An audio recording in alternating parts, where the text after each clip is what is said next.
Chapter 54 Soul Lock Talisman. Han Li, you are really flexible, knowing when to make compromises and concessions. However, letting you go?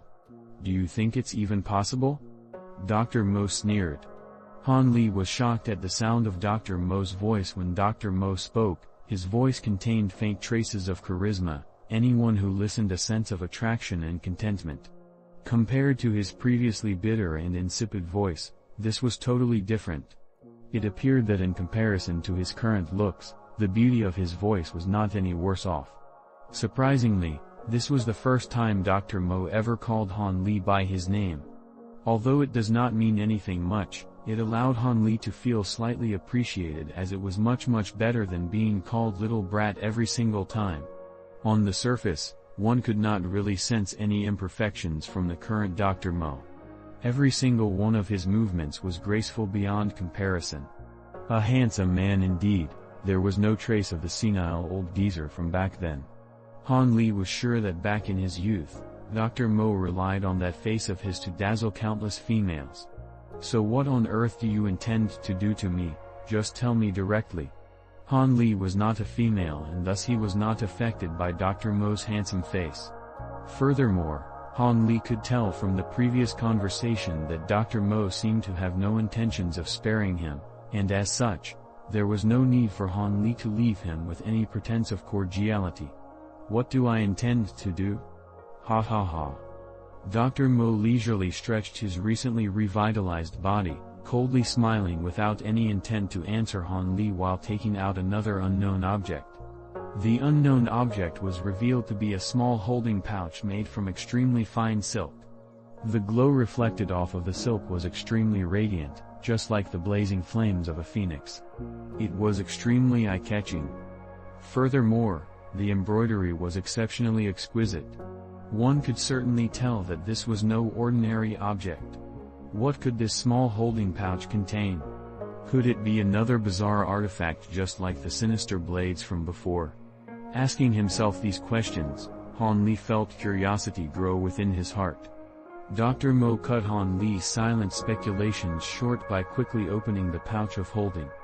Following this, he cautiously drew out a rumpled piece of yellow paper. Han Li was somewhat disappointed. However, he knew that the more ordinary looking an item is, the more difficult would it be for him to anticipate its uses. Caution arose in his heart as he became extremely focused. Thinking back to the incomprehensible events that happened earlier and seeing this seemingly ordinary piece of yellow paper, Han Li was sure that there were bound to be countless enigmatic mysteries behind it. Dr. Mo gently held the piece of wrinkled paper between two of his fingers, carefully smoothing it with a serious demeanor. Han Li was now able to see that the piece of paper was not large, about the size of a palm, and yellowish with a hint of mold, giving the appearance that this talisman had been created many years ago. The most noticeable thing was that the piece of paper was shining with a silvery light, materializing silvery wisps of lines in the air. The lines slowly formed into many strange symbols in the air. Han Li had absolutely no knowledge of these foreign symbols. The moment he saw them, however, his heart started to feel as if there were an unfathomable and mysterious energy pulsing within the floating symbols. Even the chi he obtained from the eternal spring arts was moving in his body erratically as if it sensed immense danger, leaving Han Li stupefied. Sensing that something was wrong, Han Li quickly focused all his attention on the strange symbols, hoping to understand the mysteries behind them. The symbols twisted here and curved there, zigzagging around the air, yet there seemed to be something miraculous hidden within the strangely shaped symbols that he was unable to grasp. It was a pity that there was insufficient time for him to figure them out. In this instance, Dr. Mo arrived in front of Han Li. When he saw Han Li concentrating exclusively on the yellow paper in his hand almost to the point of being obsessed, a slight hint of mercy involuntarily flashed in his eyes. He gently lowered his head, moved his lips close to Han Li's ears and slowly said in an extremely low-pitched voice, "Don't blame me, Han Li, I am also left with no choice, so you best willingly submit to your fate and await reincarnation. I am going to take over your shell of a body now." "What did you just say? What is the meaning of this?" Han Li was shocked awake by Dr. Mo's words.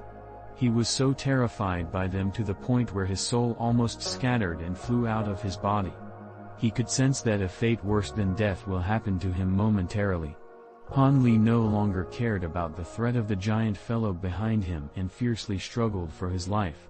Hidden within his clothes, he still had a few items that may proved helpful in creating a distraction, thereby giving him a path of escape. Iron Slave, suppress him fully, don't even give him the chance to flail about. Dr. Mo's orders destroyed his last chance for freedom. Two gigantic palms, akin to small mountains, were securely pressing him down, not giving him a chance to move. Rivulets of sweat flowed down Han Li's face all the way down to the ground. He opened his eyes wide, gritted his teeth and listened to Dr. Mo's incomprehensible muttering. Once Dr. Mo began chanting, the piece of yellow paper, wedged between Dr. Mo's finger, started to flutter intensively at the sound of the spell incantation despite the lack of wind. Meanwhile, the silver symbols in the air started to shine with a mysterious silvery glow. Even though Han Li's movements were sealed, he was still clear-headed. He understood that the mysterious silvery glow signified that Dr. Mo was about to make his move. Dr. Mo looked solemnly at the talisman, and when the last of the symbols glowed with that mysterious silvery light, he roared in delight. Using various special methods, he waved the yellow paper wildly in the air, writing the word for seal. After the word seal was completed, a thunderclap noise rumbled out. At the same time, the talisman was pressed firmly onto Han Li's forehead, staunchly sticking there. As the talisman came into contact with his forehead, Han Li lost control of his bodily functions. He couldn't even blink.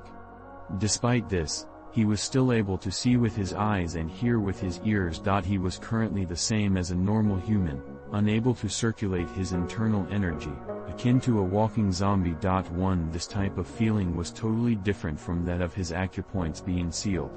After one's acupoints are sealed, although one could not move, they are still able to feel numbness and itchiness.